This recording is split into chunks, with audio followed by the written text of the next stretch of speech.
salaamaaleykum maa ngi tudd Aminata Gueye madame Thiam maa ngi dëkk fii nii si Jàmmalaay di liggéey HLM Grand Médine yore foofu sama magasin waaw di jëlee ay tissu Europe di koy ñaw di ko jaay Sénégal parfois ma delloowaat ko foofu jaayaat leen ko di bëgg a wax nag ni fii Sénégal am nañu ay ressources yu baax am nañu ay boo yëngatoo rek tuuti rek di nga ci génn. Parce que Europe neex na mais yàgg dañuy ñibbi si ici au Sénégal fii lañ dëkk fii la ñu am suñuy waajur fii la ñu am suñu famille donc su fekkente ne am nga moyen dem na nga ñëwaat ñi nga xam ne amuñu moyen dem fii ñëpp mën nañ fi liggéey parce que avec 2000 francs sax mën nañu liggéey jaay gerte bi baax na lépp baax na surtout jigéen yi sama mbokk jigéen yi man dama leen di wax ni leen yëngu ci dara dafa baax. Parce que faj sa soxla làmb sa poos faj sa soxla dafa nga indépendant un peu parce que loo soxla laaj ko dafa metti donc jigéen ñi ay jàmbaar lañu ñun ñëpp ay jàmbaar lañu mais ñoo ngi góorgóorlu di jéem a ñafe di liggéey di daan doole di dimbali suñu njaboot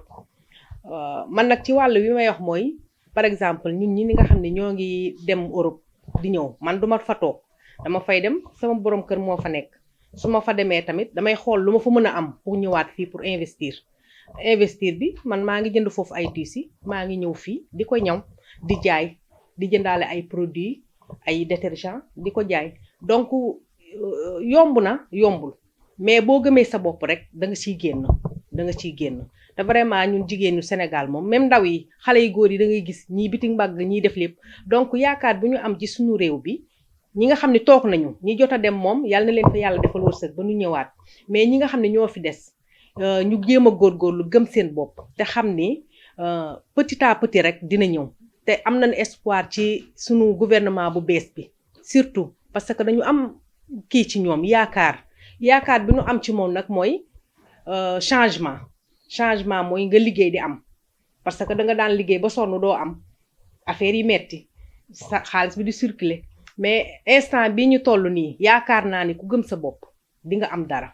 waaw te bañ a xeeb nag parce que boo xeebee bëgg ni damay yóotu loo nga xam ne àggoo fa day metti waaw ki nga xamante yàlla gerte la ko séddal mu yem ci gerteem yàlla dina ko fa fekk ki nga xamante ne nii mi ngi menuisier yi ak ñi nga xamante ne nii dañuy jaay ci marché yi ñun ñëpp ku nekk wàll wa nga nekk rek bu ko xeeb ndax soo ko xeebee di xool ki la sut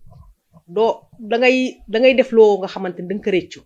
waaw da ngay def loo nga xam ne di nga ko rëcc donc nag maa ngi ñaan Sénégal ñu ñëpp ñoo ko bokk ñu gëm ni Sénégal ci kanam la jëm Afrique bii sax laay wax ñun ñëpp dinañ dem ba Europe dañooy ñëw fii di wut si parce que ñun am nañ lépp on a tout am nañu ressources yëpp donc li ci des mooy ñu gëm suñu bopp waaw man nag ci li may yëngu muy ñaw yi comme yi coton bi xëy na ñun defaruñ ko mais tissu bi boo ko jëndee ba pare ñaw ko di nga ko ñaw soo ko ñëwee ba pare parfois ma delloowaat ko Europe jaay leen ko parfois ma jaay ko fii Sénégal donc daal liggéey jarul xeeb loo nekk rek gëm ko waaw gëm sa bopp soo gëmee sa bopp rek da nga ciy génn donc daal maa ngi ñaan ñëpp daal vraiment ñu jàppoo xam ni Sénégal du gouvernement rek moo ko mën a liggéey ñun ñoo ci mën a jàpp jigéen ñi xale yi ndaw ñi ku nekk ci li nga yëngu rek soo ko gëmee rek dinañ dem ci kanam dina dem ba Sénégal comme li sunu maam Ablaye Wade daan wax Sénégal comme Paris dina mus a nekk noonu incha allah. ci li may bëgg a ñëw nag mooy ci wàllu mbëkk mi parce que vraiment mbëkk mi jaar ci géej dugg ci géej def fa des nuits ci biir géej loolu xel nanguwu ko te li ngay wuti foofu mën naa am boo demee doo ko fa fekk li nga bàyyi fii mu leen yaa ngi say parents yaa ngi boo sonnee dina am ñu la dimbali te foofu doo gis ku la dimbali amul dimbali de Europe amul dimbali donc di jaar ci mbëkk mi di dugg ci géej di dem. te fi ngay dem xamoo looy fekki wërsëg fi nga nekk fi nga bàyyi soo mënee am visa demal nga def ñëwaat mais kanta jaar ci biir ndox mi vraiment loolu moom maa ngi ñaan ku nekk nga téye sa ay doom xale yi sax neexu ñoo téye mais xale yi ci seen bopp ñu conscient xam ni Sénégal bii bokkul ak Sénégal bu démb ba dina baax incha allah ñun ñu toog liggéey gëm suñu bopp mbëkk mi moom vraiment def na maal yu bari mais nag doy na waaw vraiment ñoo ngi ñaan nag ñëpp nag ñu concentré wu te xam ni bu ñu liggéeyee rek dinañ am waaw macha allah.